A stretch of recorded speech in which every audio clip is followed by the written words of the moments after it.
Hello friends, कई दिनों के बाद आज फिर एक नई वीडियो लेके आया हूं मैं आपके सामने। आज की बहुत इंपॉर्टेंट वीडियो है हमारे पास। आज हम करेंगे बात सीआरएम टेस्ट की किट के बारे में। जी हाँ, आज हम बात करने जा रहे हैं सीआरएम टेस्ट। ये सीआरएम टेस्ट क्या होता है, ये क्यों इम्पोर्टेंट होता है और इसकी क्या इम्पोर्टेंस होती है हमारे पास इलेक्ट्रिकल फील्ड में। तो आज हम इसी के बारे में सारी बात करने जा रहे हैं। तो चलिए वीडियो शुरू करते हैं।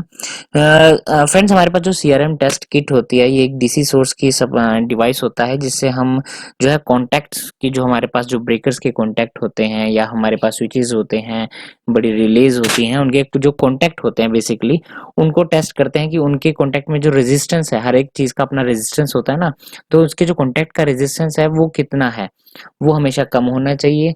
और वक्त के साथ चाहे वो 1 साल के बाद हो, 2 साल के बाद हो, ये जरूरी चेक होना चाहिए। एक्चुअली इस टेस्ट के अंदर हम जो ज्यादातर हम जो इसका टेस्ट करते हैं वो करते हैं उन कॉन्टैक्ट के ऊपर जिनके अंदर ज्यादा amount of large amount of जो है करंट कैरी होता है, क्योंकि वो बहुत इंपॉर्टेंट होते हैं। क्योंकि इतना बड़ा अगर लार्ज अमाउंट में हम करंट फ्लो करेंगे किसी कॉन्टैक्ट से, तो जाहिर सी बात है वो बहुत इंपॉर्टेंट जगह ही लगा होगा। जैसे ब्रेकर्स होते हैं, वैक्यूम ब्रेकर होते हैं, एयर सर्किट ब्रेकर होते हैं, स्विच यार्ड में जो ब्रेकर्स होते हैं उनके अंदर।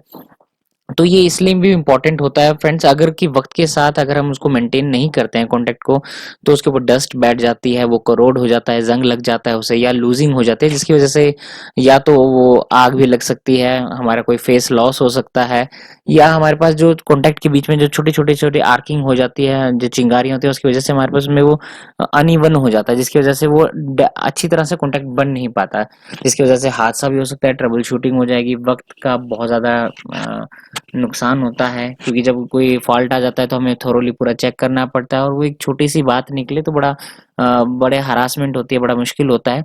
तो वो चीज ना हो, इसीलिए वक्त के साथ कुछ इंडस्ट्रीज में से 1 साल के गैप में करते हैं, एनुअली करते हैं, किसमें 2 ईयरली करते हैं, लेकिन ये करना जरूरी है।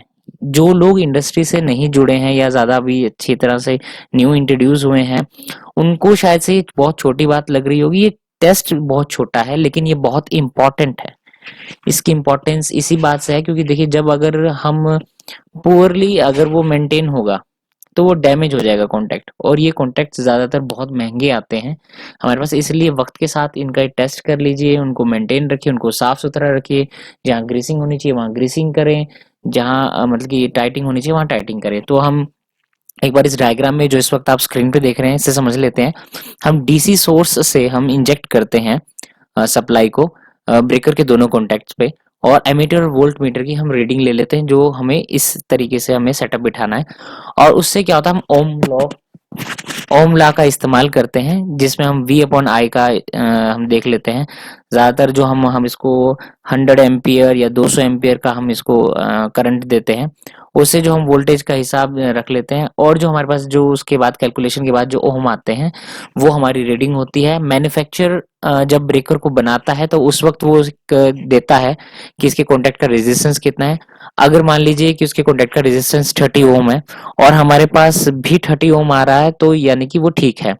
लेकिन और ज्यादातर ये हम परफॉर्म कब करते हैं, हम जब ब्रेकर को आइसोलेट कर लेते हैं, हम उसके बाद ये परफॉर्म करते हैं। दो रीडिंग तब आती है और उसके बाद हम उसको क्लीनिंग करते हैं, उसके हम पेट्रोल से टाइटिंग वगैरह करते हैं।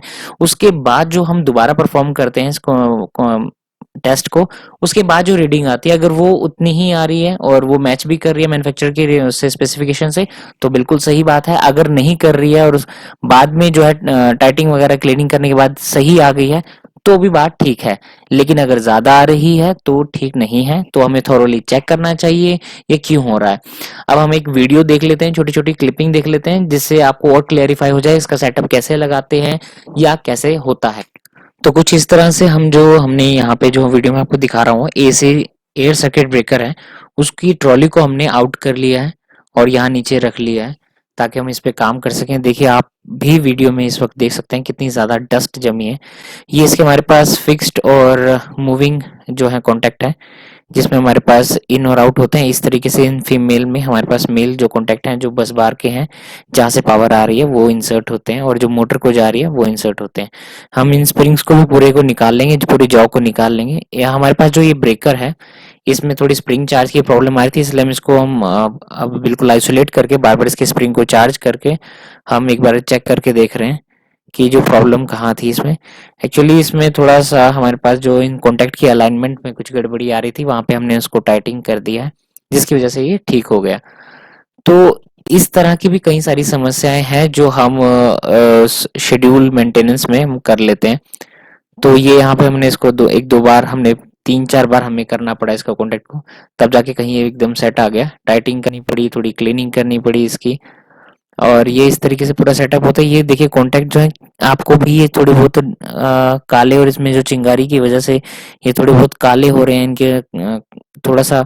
और ये जो चैम्बर है हमारे पास, ये चैम्बर जो है इसके ऊपर इंसर्ट होते हैं, और ये इनके अंदर जो ये प्लेट्स दिख रही हैं, ये आग को स्प्लिट कर देती हैं। यानी जो चिंगारी जब उठती है तो इन प्लेट्स में टकरा के बट जाती है।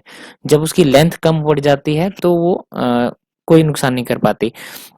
देखिए आप सीआरसी या पेट्रोल के साथ हम जब इसको थोड़ा डीजल मिक्स, थोड़ा पेट्रोल मिक्स करके हम इसको क्लीनिंग करते हैं, तो उसका बहुत अच्छा असर पड़ता है, उसकी अच्छी मेंटेनेंस हो जाती है, वो काफ़ी अच्छी तरीके से वर्क करता है। और ये कॉन्टैक्ट देखिए आप इस वक्त बिल्कुल इवन कॉन्टैक्ट हो गए हैं, बिल्कुल एकदम साफ सुथरे हो गए हैं, और इनका जो सरफेस है वो इवन हो गया है।